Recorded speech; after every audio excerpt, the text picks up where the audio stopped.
Avtomobilin kondisioner sisteminə qulluq vacibdir, lakin əksər sürücülər buna diqqət yetirmir.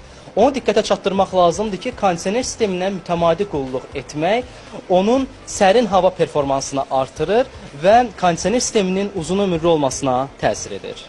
Avtomobildə kondisioner sisteminə qulluq xüsusilə yay aylarında vacibdir. Çünki zamanla sistemdə qaz səviyyəsi azalır, nəticədə hava kifayət qədər sərin olmur və mühərrikə əlavə yük düşür. Lakin sürücülərin bu barədə kifayət qədər məlumatlı olmaması bəzən onları çətin vəziyyətə salır. Problem olub, başqa yerdə kondisionerimi yandırmışdılar, kompresorumu. Firon vurub yandırmışlar, gəldim düzəltdi, hər şey qaydasında. Qaz vurdular, sonra maşın soyutma sistemi dedilər ki, kondisionerin kompresoru dəyişməlidir. O da yüksək məbləğ tələb elədilər ki, kondisionerin kompresoru dəyişmək üçün. O da ustanın yanına yaxınlaşdıq, dedi ki, təmir oluna bilər. Ustalar bildirirlər ki, kondisionerə qazın düzgün vurulmaması sistemin zəif işləməsinə səbəb ola və nəticədə daha ciddi fəsadlara yol aça bilər. Bəs diqqət ediləsə əsas məqamlar hansılardır? Kondisioneri qoşuruq. Bütün hamısı aparat vasitəsilə həyata keçirilməlidir. Biz indi hal-hazırda sisteminə olan o qustar üsulla vurulma firyonun boşaldılmasını başlatdıq, həyata keçiririk indi. Baxacaq görək ora nə qədər firyon vurublar, nə qədər yağ dərman vurublar. Çox vaxtı yaxınlaşıblar bura, baxmışıq ki 800-900 qram firyon vurulub avtomobilə.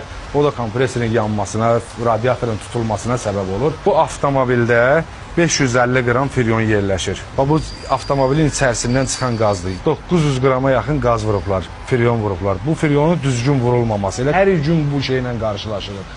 Mütəxəssislərin sözlərinə görə kondisioner sisteminə mütləq düzgün miqdarda və uyğun tipli freon vurulmalıdır. Antibakteriyal dezinfeksiya da olduqca vacibdir. Əks halda hava axını ilə mikroblar salona yayıla bilər.